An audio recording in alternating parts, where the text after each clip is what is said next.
لما إيران ترفع راية حمراء من فوق جامع جمكران، اعرف بقى إنها ولعت. في حاجات كتير لما بتحصل بتخلي الناس تقف وتقول استنى كده، فهمني بقى. ده بقى اللي حصل في إيران لما رفعت راية حمراء فوق جامع جمكران في مدينة قم بإيران، لأن ده بالنسبة لهم مش علم وخلاص، دي راية دم. خليني أحكي لك الحكاية من الأول. الجامع ده بالنسبة لهم مش أي جامع كده وخلاص، ده من أقدس الأماكن عند الشيعة، وتحديدا عند الطائفة الاثنى عشرية، لأن هم مؤمنين إن في آخر الزمان ولما يشتد الظلم في العالم هيظهر المهدي المنتظر منه، وبيقولوا إن هو هيطلع تحديدا من جامع جمكران ده.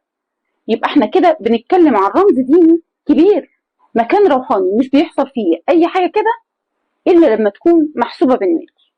وفي وسط التوتر اللي حصل بين اللي ما بيتسموش وإيران، الراية الحمراء اتعلقت فوق الجامع في مشهد غريب جدا. موسيقى حزينة والناس واقفة تبص على الراية وهي بتترفع بهدوء، ولسان حالهم بيقول إن اللي جاي مش سهل خالص. طب إيه قصة الراية دي؟ وإيه معناها بالظبط؟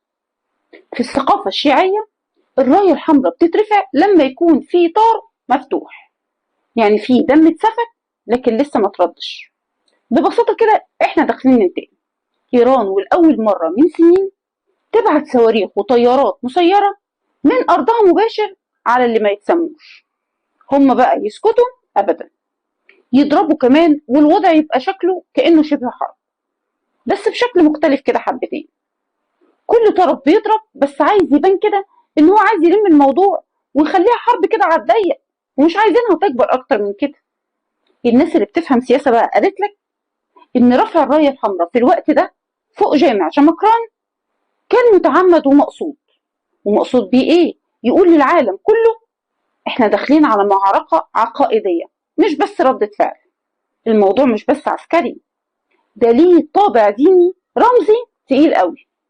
الخلاصة بقى إن الراية الحمراء دي مش مجرد قماشة، ده معناه إن المنطقة داخلة على أيام مش سهلة خالص. ربنا يحفظ مصر وجيشها وشعبها.